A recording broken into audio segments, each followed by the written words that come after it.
a holy habit, the spiritual disciplines are training things that we do so that when we are in some kind of a situation that we're caught off guard with, we automatically respond as Christ would in the situation. Yeah. We want to model that kind of automatic responses or habits for our children.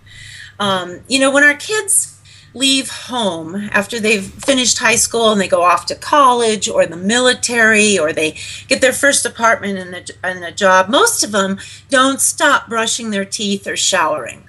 We hope not. Yeah, we hope not. It may take longer gaps between them. Well, and usually when that happens, their peer group kind of calls them back pretty quickly to their senses. But oftentimes when they get to college or the military, even sometimes in high school, how many of them give up on going to corporate worship or reading their Bible or having regular times of prayer? And so through these holy habits or the spiritual disciplines, we can give them anchors through which they will hopefully continue doing a life of faith. But if they do walk away from following Christ in functional ways, people take paths that lead them in all kinds of ways.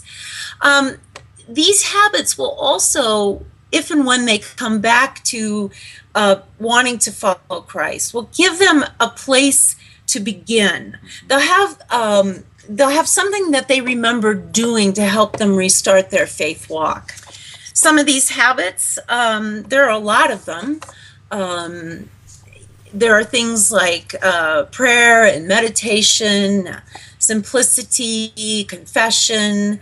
Celebration is even considered a habit or a discipline, but we're going to look at 4 of them today: Bible study, simplicity, service, and worship.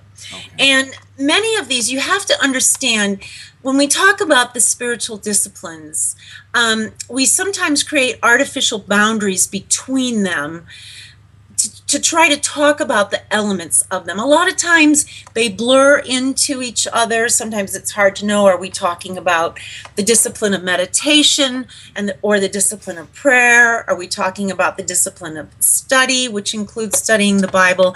So know that as I go through this, these oftentimes don't present themselves as neat and tidy little packages that we can do. They oftentimes flow into and out of one another. And as you mentioned, the classic spiritual disciplines that you're going to highlight 4 of them for us, as you said, are very numerous, and certainly they commend adults to be involved as well. This isn't something that we're going to be able to teach our kids unless we have some knowledge of them.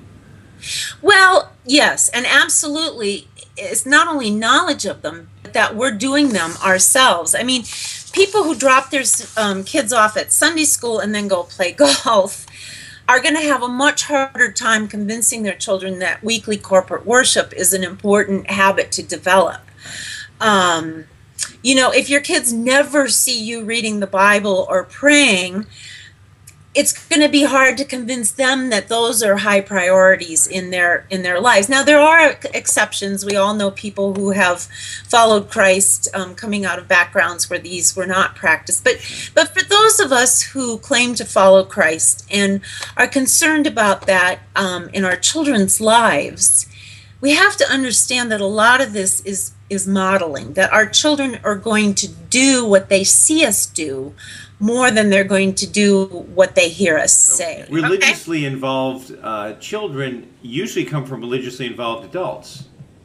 Yeah, that's true. And especially if the father is involved. There have been studies that show that father's involvement in the life of faith is more important almost than the mother's, which is not a guilt trip or to say that if mom is bringing kids to church by herself, that's not meaningful. But it's interesting to note that dad's involvement is really important. So actually in this class, I'm going to be teaching you, the adults, how to create these habits at some level in your own life and then incorporate your children into what you're doing as well.